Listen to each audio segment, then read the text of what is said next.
Just working long hours for little money, clinging to the illusion of job security, and looking forward to a 3-week vacation each year and perhaps a shitty pension after 45 years of hard work sounds tempting to you? Yes? In that case, you don't need this summary. For everyone else, let's dive in. Takeaway number 1. Rich people buy assets. Poor people buy liabilities that they think are assets. My house is my greatest investment. My house is a liability. If your house is your greatest investment, you have problems. If you want to be rich, this is the main thing that you need to know. It's that simple. I know that you're shouting towards the screen right now in disbelief. Well, why aren't everyone rich then? The equally simple answer is because people in general don't know what an asset is. Let's do a little test. Is your recently bought iPhone an asset? It isn't. Is your BMW an asset? Nope, definitely not. Is owning a part of a company an asset? Yep, absolutely. Is your house an asset? It isn't. Did you get 4 out of 4? In that case, great job. Then you probably already know what I'm about to say. An asset is something that puts money in your pocket. A liability is something that takes money out of your pocket. Let's look at how a rich person acts when making money compared to a poor person. The rich get their income, and straight away they buy assets. They buy assets such as stocks, bonds, and real estate. Now in the long run, these resources will create even more cash for them in the future. The middle class earns their money from a good job, but the moment they get their salary, they spend it on liabilities, which they think are assets. Possessions such as TVs, cars, or vacation homes. You might look rich and your friends might admire you for it, but you will never actually be rich practicing this. But isn't it risky to be in the stock market? What if there's another financial collapse? Funny how people somehow justify buying an expensive car, which is a guaranteed money loss, while they think that buying financial assets is stupid because you might lose money. It's crazy. Takeaway number 2. The power of corporations. The rich should pay more in taxes to take care of the less fortunate. Taxes punish the productive and support the unproductive. I guess that you've all heard the story about Robin Hood. You know, the guy who takes from the rich and gives to the poor. Inspired by this tale, the poor and the middle class invented taxes. The purpose is to create a more equal society where everyone is included. The problem is that the rich, they're too smart for this, and in the long run, instead of taking from the rich and giving to the poor, the effect has become more like taking from the middle class and giving to the poor. Rich people are too smart for the system, and they find all types of ways and vehicles to protect their hard-earned money. One such vehicle is corporations. Corporations are good for 2 things primarily. First and foremost, it allows you to pay less tax. The number 1 expenditure of the average household is taxes. It isn't uncommon for people to work between January and May for the government. People often pay up to 40-50% in taxes. They get taxed before they get their salary, when buying things, and even when they die. Warren Buffett, who's the 3rd wealthiest man on this planet, is famous for paying less tax than his secretary. What a corporation allows you to do is to pay for expenses before paying taxes. You're also allowed to deduct VAT from your sales by the same amount as your procurements. This effectively allows you to buy stuff for as low as 50% of the original price. For instance, an expensive dinner together with your girlfriend could be bought through your company and be half as expensive as for those without a company. Nah, just kidding. Don't do that. That would be illegal, as the dinner has nothing to do with your company. At least, if you get caught, don't blame it on me. I never advised you to do it. The second thing that corporations are good for is to protect yourself from personal lawsuits, which could be devastating for your personal finance. With an LLC, or an aktiebolag in Swedish, you are protected from such risks, and the downside is limited to your company, not your personal wallet. Imagine that you're a shop owner selling boat supplies.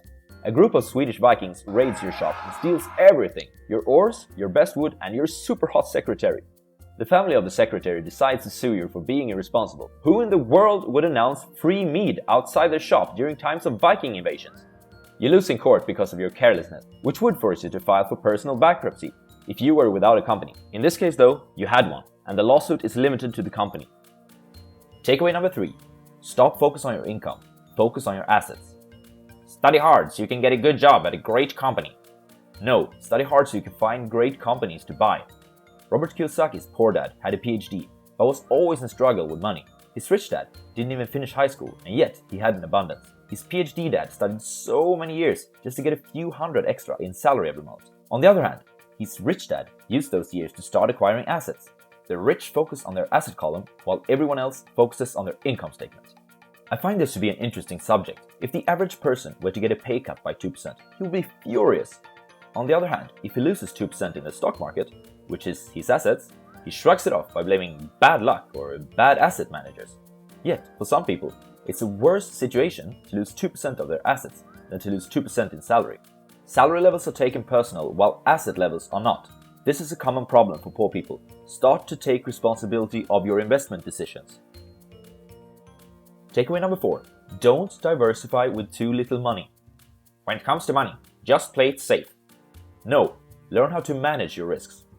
There is no reason to diversify your portfolio if you only have a small fortune. If you want to become rich, you must first be focused. Look at the top 5 richest people in the world.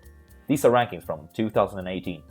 Jeff Bezos, net worth 112 billion, owner of Amazon. Bill Gates, net worth 90 billion, owner of Microsoft. Warren Buffett, net worth 84 billion, owner of Berkshire Hathaway. Bernard Arnault, net worth 72 billion, owner of LVMH. Mark Zuckerberg, net worth 71 billion, owner of Facebook. Stefan Persson, net worth 17 billion, owner of H&M.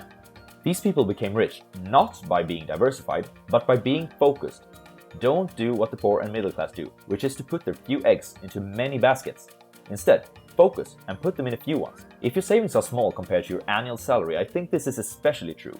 Aim to get a yield that will have an impact on your life and go for diversification as soon as you've acquired wealth that will be tough to earn back through your daily job. In finance theory, it is argued that diversification reduces risk, but I would argue that risk is a result of uncertainty, which in turn is a consequence of lack of knowledge. Stay focused and you will have time to gather more information about each of your investments and, in turn, reduce your risk while keeping a high potential. Takeaway number 5. Educate in personal finance. The love of money is the root of all evil. The lack of money is the root of all evil. Money is a form of power.